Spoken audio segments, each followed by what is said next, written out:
Well, thanks for joining us today on Local 3's podcast, Breaking Ground, where we discuss all things labor, labor history, politics, and organizing as it relates to Operating Engineers Local 3. You can find us on Local 3's official YouTube page or any audio streaming service you use. You can also find us on OE3.buzzsprout.com if you want to just listen to the audio version. I'd like to wish all of our listeners a Merry Christmas and a Happy New Year. It's been a very interesting year for, I think, all of us. Which is why I'm happy to have on the show with us today Apprenticeship Coordinator Meg-Anne Pryor. She's just a bright light in the industry, and she works with apprentices from Local 3, basically those who live in the Burlingame, San Francisco area. Meg-Anne, before we go into your current job as an apprenticeship coordinator, can you just tell us a little bit about your journey to this point? You know, where you grew up, how you found a career in the trades? Mm-hmm. Yeah, I grew up in San Francisco, born and raised. So I heard about this program called City Build. It's a pre-apprenticeship program. When I went, it was 18 weeks. I believe now they're maybe 12 weeks, so they shortened it a little bit. And so City Build helps you get into the trades. So they expose you to different trades throughout your 18 or 12-week process. So different trades people come in and they speak to you about their trade, give you information. You're able to ask questions. Sometimes it's a business agent, sometimes it's a coordinator, sometimes it's both. And once you get done with your pre-apprenticeship with City Build, you can then go into that trade. So City Build will pay for your dues and your initiation fee and your tools if they are needed for you to get into that trade. So a friend of mine had told me about it, and she just actually didn't follow through, and I did. So I graduated the program. I went to the laborers for a little bit, and then I got into the operators, and I never looked back. So what were you doing before you joined City Build? I was working at DSW. At a shoe store. A shoe store. Mm-hmm. I like those shoes. Me too. Most of my check actually went to buying more shoes. Of course it did. So your friend was like, hey, there's this City Build. I mean, did you have any interest in construction? No. So early on, I thought construction. I saw people outside holding a stop sign, on the street or in a trench. And I was like, I don't want to do that. I was like, I don't want to be outside holding a stop sign. I was like, no way. So I had no idea that you can actually operate heavy equipment, that you could get paid to play in the dirt. So soon when I found that out, I was like, sign me up. I was like, you're going to pay me to do this? Like, this is amazing. And you graduated valedictorian from City Build. So you must have done really well in that. So you're in the laborers. And then tell me how you made the transition from the laborers to Operating Engineers Local 3. Yeah, so I was on a job as a laborer. I went to asbestos abatement and lead. And so I think they are 67, Labor 67 Union out of San Ramon. And so we were tying up these 6 mil poly bags and dumping them into the skid box. And the forklift operator would come down, pick up the box, and go drop it off. And that's all he did all day. And I was like, I'm in the wrong trade. I was like, I want to do what that guy's doing. So the light bulb clicked. The light bulb clicked, and I'm like, I need to get into the operating engineer seat. And so I called around from my contact at City Build, and I said, hey, I want to be in the operators. And so they helped facilitate that. Initially, they didn't have the right information about how to get in, but after a while, we got the right information, and then that helped get the ball rolling. And then you got into the apprenticeship program. Right, I got into the apprenticeship program. And what year was that when you first started? About? I want to say 2013, 2014. Okay. Yeah. So you were in the apprenticeship program, and what was that like? It was an experience. I had some good days, some bad days, some good companies, some companies you couldn't pay me to go back to work for. Because of how they treated you, or just okay. Some companies, the crews, they just weren't very friendly with apprentices or with women on the job site. Some guys, they wouldn't even talk to you. They wouldn't eat lunch with you. They're over there and you're over there. And then I had some companies with the crews, and they were like, hey, let me teach you how to operate this machine.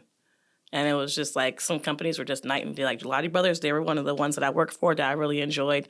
A lot of the guys there really helped me learn how to operate the dozer and the compactor and taught me tricks. And it was just so cool.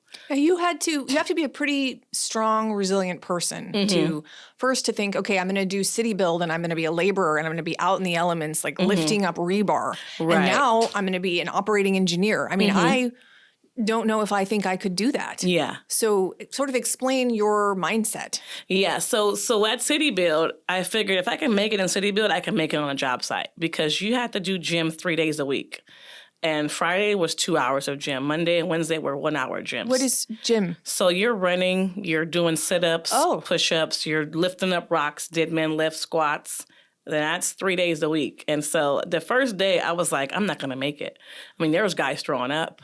Oh, I mean, I had no idea about the physical bad. component of that. Yeah. it was strenuous, like hard work. And I was like, why do we have to do this? It was like, this is not what I signed up for. But when I went to San Ramon, I had to do a physical test.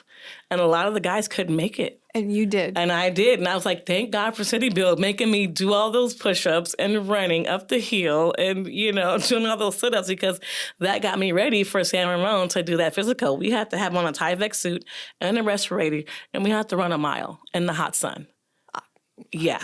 So but that helped build your confidence. So you were like, what? I can do friggin' anything. And I did it, and I didn't have any problems. I didn't stop and needed a break or, need to get some water. I was going. And I was like, I was conditioned from that PE class from City Build.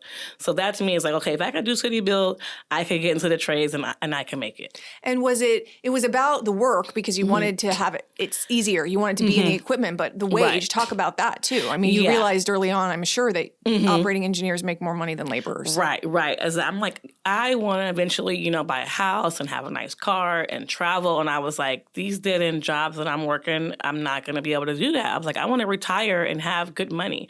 At the time, I didn't know about pensions. I just knew about 401ks. So when I got into the union, I figured out you get a pension. And so I was like, wow, okay, this is what, this is what I want to do. My grandmother, she retired and she would talk about her retirement and her husband too. But I later found out that she actually was an inspector. Your grandmother? Mm-hmm. Wow. Yeah. So to me, it's like, okay, it's coming full circle. It's in the family. Mm-hmm. Mm-hmm. I had no idea until recently. So that was kind of really cool. Special. Yeah. So you're in the apprenticeship program, you're working, and then you were in the CEO branch, right? And then you graduated from the apprenticeship program when? Oh. Like 2016, I want to say. Okay. And then you went into the field, and you were a journey level operator for how many years? 8. 8 years. Mm-hmm. And what did you do in the field mainly? Like talk about some of the jobs or,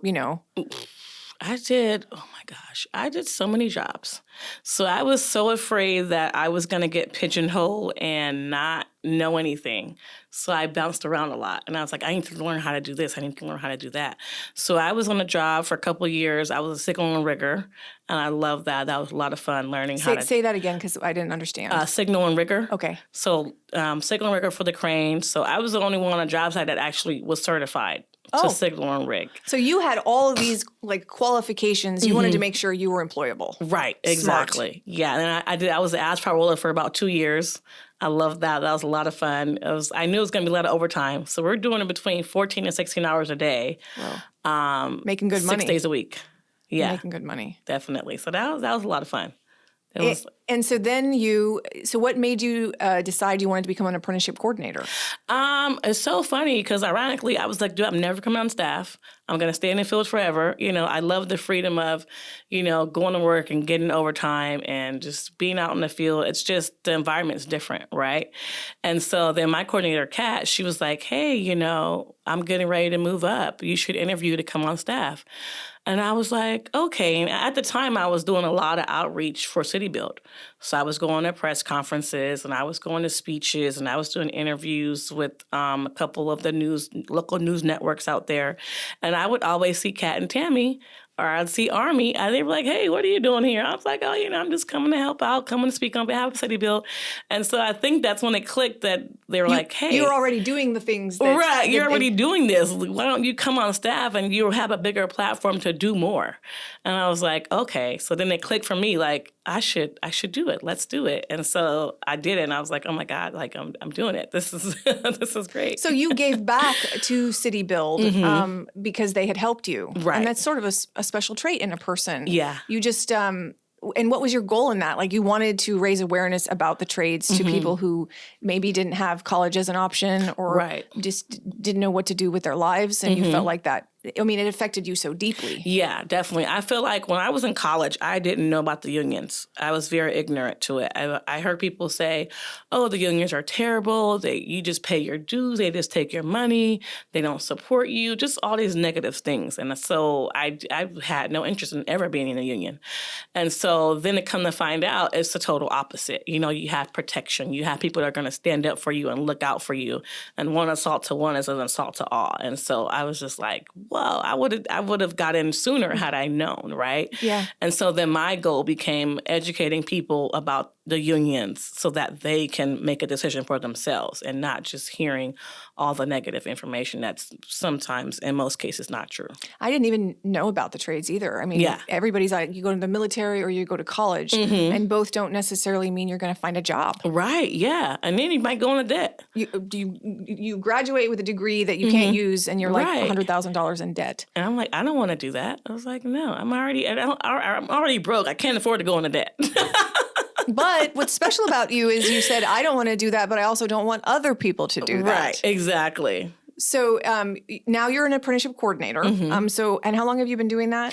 5 years now, going on 5 years. 5 years. So talk about that. What does that mean? It's been great for me. It's been such an amazing experience. I'm able to change people's lives, and I do a ton of outreach just because I want to make sure that I'm covering all the bases, and I'm going to all the programs and all the pre-apprenticeship programs that are out there just to reach people that I think necessarily wouldn't be reached if I wasn't in the position that I'm in. I go to YCD a lot. I go to Success Centers. We go to Rising Suns, of course, City Build. I see that a lot of the people that I've talked to, they're like, oh, we didn't even know about operating engineers. And I'm just like, this is why I'm here. I didn't even know I can get into there. Oh man, I've been wanting to get into the operators. How do I get in? So to me, it's like, it's an aha moment. Like, yes, this is why I'm here. I'm here to educate you guys and let you know what you need to do to get in. Now, as a coordinator of the apprentices, talk a little bit about that. So you're sort of like, not their babysitter, but but you kind of keep them on track. Yeah, kind of like a big sister or auntie, you know. And so I just help encourage them and give them support and advice and just let them know that I'm here if they need anything like a shoulder to cry on or if they need information on how to, self-refer or if they're down on hard times and they need to take a self-removal or anything like that. Just support mainly. You're just there for them. What's the best part about that job? What's the best part about being the coordinator?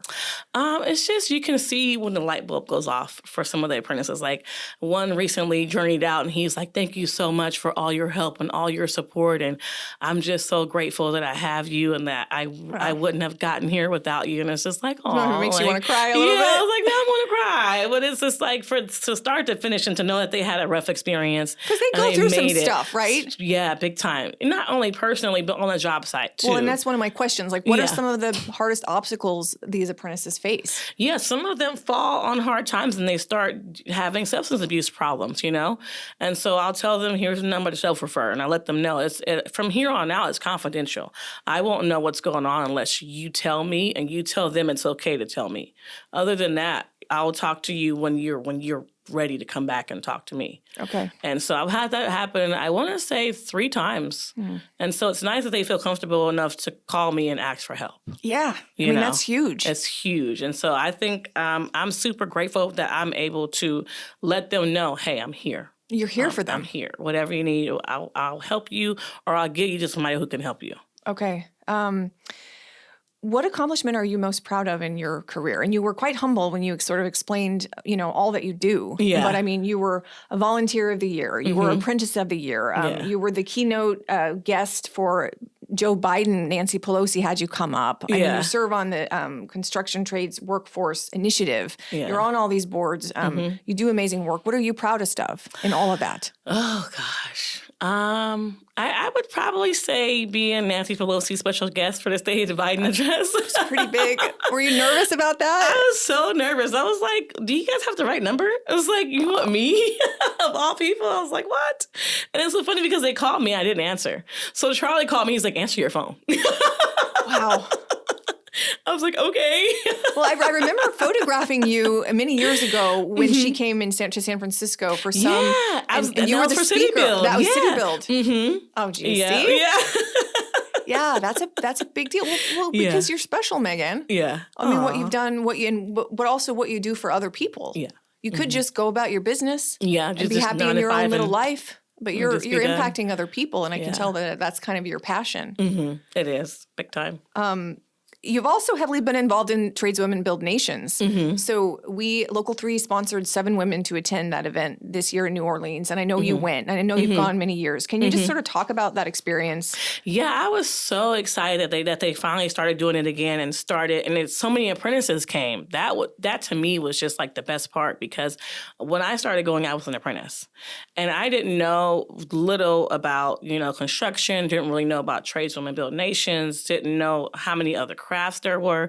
So to me, it was like a whole eye-opener. It was like, wow, this is amazing. And so that helped, continue to light a fire, continue to recharge my batteries, continue to motivate me to do more. Like when you go to the conference and you come back, you're energized, you're pumped up. You're like, let's make a change. Let's do something. Let's be bigger than, who we are as an individual. And it just encourages you to help other women and to keep the solidarity going.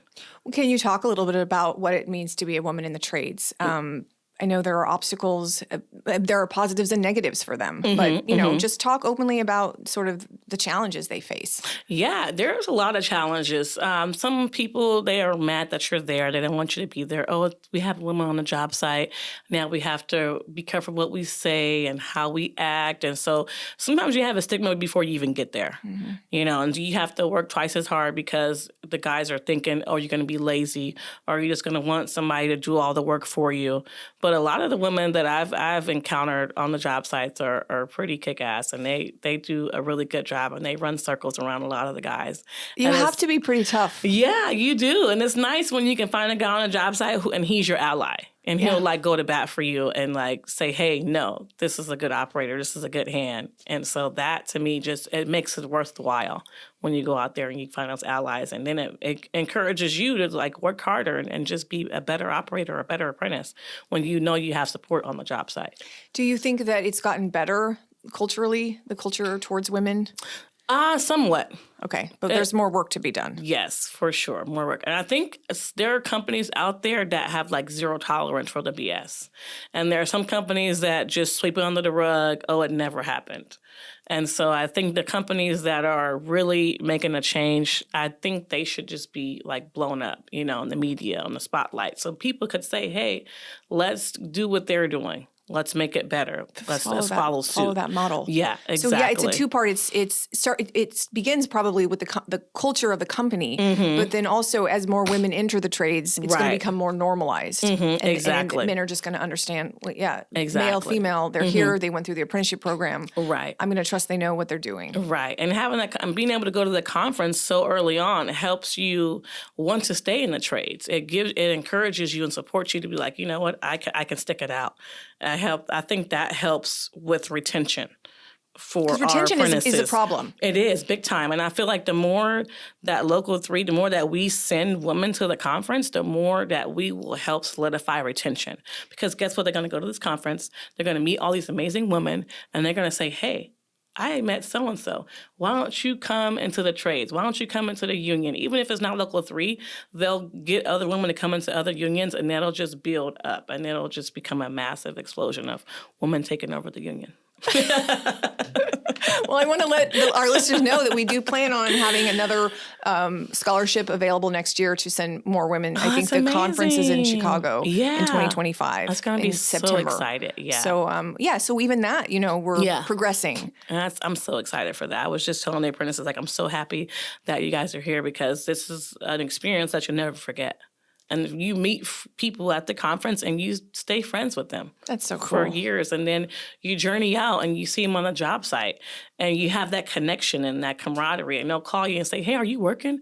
I've got a job out here, and wherever. And then, boom, now you're working.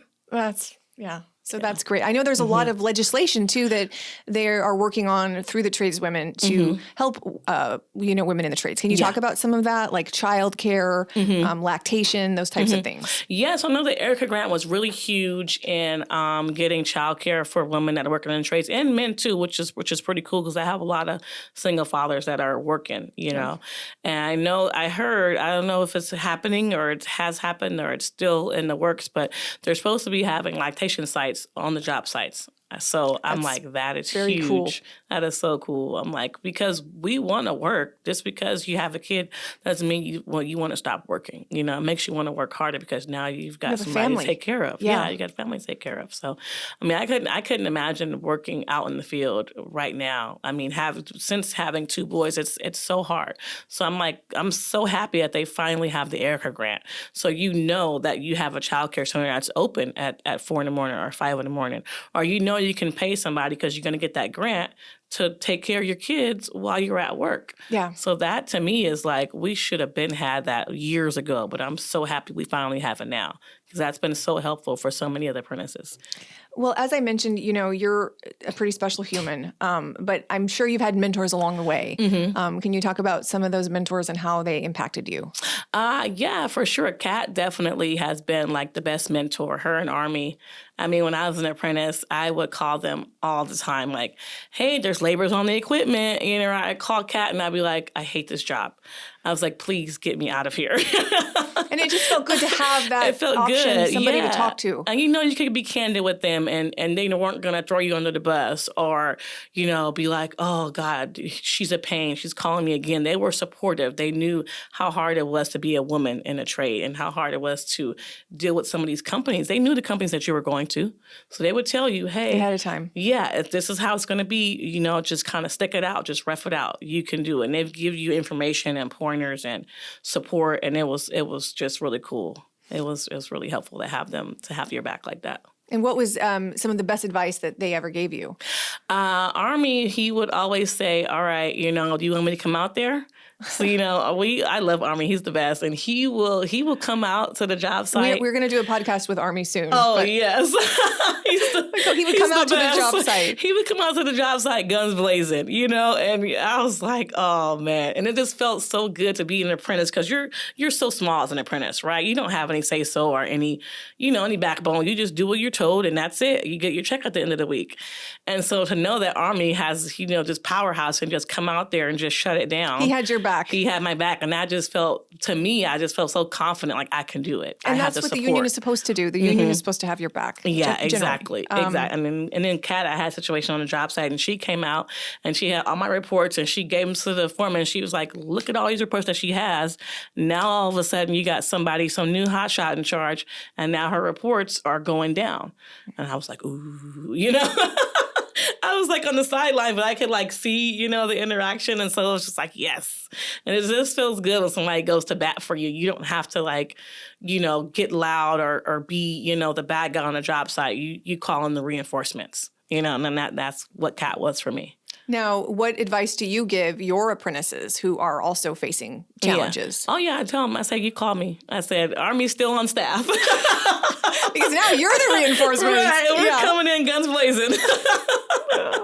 Oh, my gosh. As I said, it's been kind of an interesting year. Yeah. The general election is behind us. Yeah. Local 3 may not have gotten all of the election outcomes that we wanted, but we did secure a lot of pro-union candidates, and we did pass a lot of propositions that are going to create work for our industry. You have always been heavily involved in the political side. You were Volunteer of the Year in the Voice of the Engineer program. Can you talk a little bit about how involvement in the political process is important for the union and also involvement in the union itself to our listeners? Because you made that connection early on, I'm not just going to get a job. I want to be a part of the union, and I want to make jobs better for other people. So talk about that a little bit. Yeah, so I really was not interested in politics until I got into the union. And, so Charlie, my DR, when I was coming up as an apprentice, he would always be like, hey, we got volunteer work coming up. If you want to come phone bank and precinct walk, and I'm kind of like, I'm busy on my Saturdays. I'm sleeping in. But then I was like, okay, let me come out and see what it's about. And so when I did that, District 1 was just so like, hey, welcome. Thanks for coming. And, it was just so cool. It was like just the camaraderie and the support. And I'm like, okay, I don't know anything about this candidate. What are we doing? So they give you a script and tell you this is why we're supporting them, because they're supporting our work. And so they would always tell me, vote with your pocketbook. And so that stuck with me. They're like, do you want to put somebody in office who's going to take away your benefits, who doesn't want you to get paid prevailing wage, who doesn't want you to, get vacation or whatever they were trying to take away at that time, right? And so I'm like, yeah, to me, it just made sense. It's like, it's no-brainer. I'm going to support who supports us as a union, right? And so just trusting their input and their insight into researching these candidates, because that's what the PAC committee does. They talk to the candidates and research it, and they get back to us. I'm like, oh, I love this. This is great. So I had them give me all the information up front. And ever since then, I'm like, hey, whatever you guys need, I'm here. I want to support who supports us and continue to make our union strong. And so in doing so, I then started to find out that there are places that we shop at that are not union, and that the owners or the CEOs, they pay to like bust up unions. And I had no idea.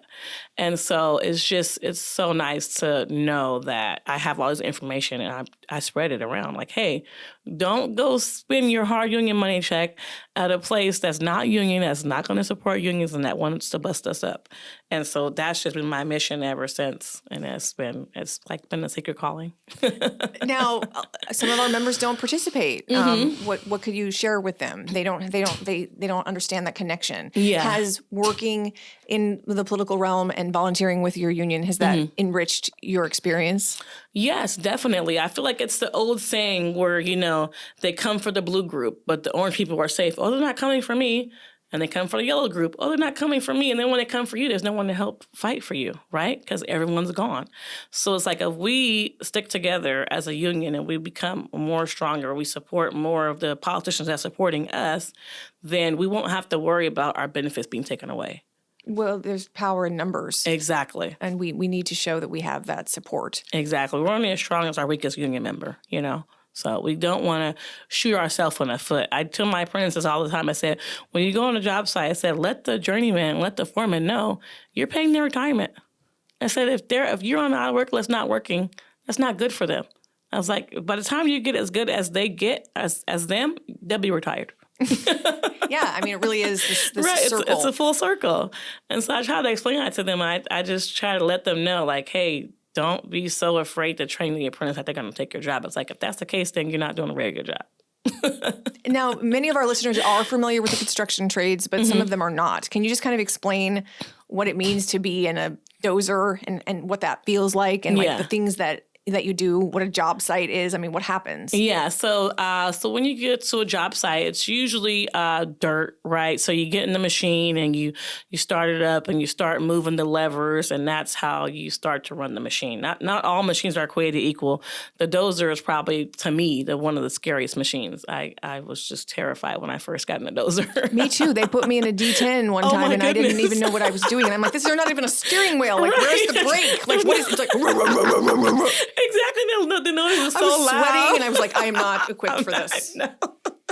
But you stuck with it. Yeah, I did. I had good teachers in the field to teach me how to operate a dozer, but it's like, so they don't even have a brake. They call decelerated pedal, and so you have to press that down, and then you can like put it in park or put the brake on, and it's just like, oh my god. And then just so our listeners know, it's not like a car. No, not at all. Not at all. You get in the excavator, and it's like, again, no steering wheel. Yes, exactly. So it's not like driving a car. Right. It's not for everybody. No. But what are some of if someone's wondering, like, do I have what it takes, what would you tell them? If you could get to work on time, right? So get there half an hour to an hour early. If you can be dependable and reliable, you've got good transportation, you've got, a driver's license. If you could pass a drug test, you could take instructors' criticism, you're coachable, you're teachable, then you could do it. And you can have a great living doing it. You can make great money. You get a pension when you retire, and you have a lot of fun. I mean, to me, I was like, loving that I got a chance to operate heavy equipment. I'm like, I get up in the morning, I go onto the job site, and I'm sitting in the machine, and I'm like doing stuff in the machine. How cool is that? So cool. I loved every minute of it. It was just like, this is awesome. I was like, I would never not want to do this. I'm like, this is the best. I was like, the other trades, they're great, but nothing beats getting paid to play in the dirt. Now, you have 2 young sons. Yes. They're 2 and 4, right? Yes. And they must think you're just awesome. Do you tell them about like what you've done and your job? I mean, I know they're young. Yeah, they're young. So if I don't have chicken nuggets or cheese, they're like, Mom, we don't care. Turn on Sesame Street, please. But someday they're going to be like, wow, my mom is a rock star. Yeah, someday they're going to know how awesome I am. And I'm going to like, see, I'm pretty cool. They're like, yeah. Meg-Anne, you are awesome. Thank you so much for coming and doing this, driving from Burlingame to talk with us a little bit. Do you have any final thoughts or words, maybe of encouragement as we, start 2025? A lot of people don't think they could do it. Seeing is believing. And I always tell them, if I could do it, you could do it. I give up a lot to get into the trades. Not a lot per se, but just a different lifestyle that I was accustomed to before coming into the trade. So give up that old lifestyle and pick up a new one, and you won't regret it. Thank you.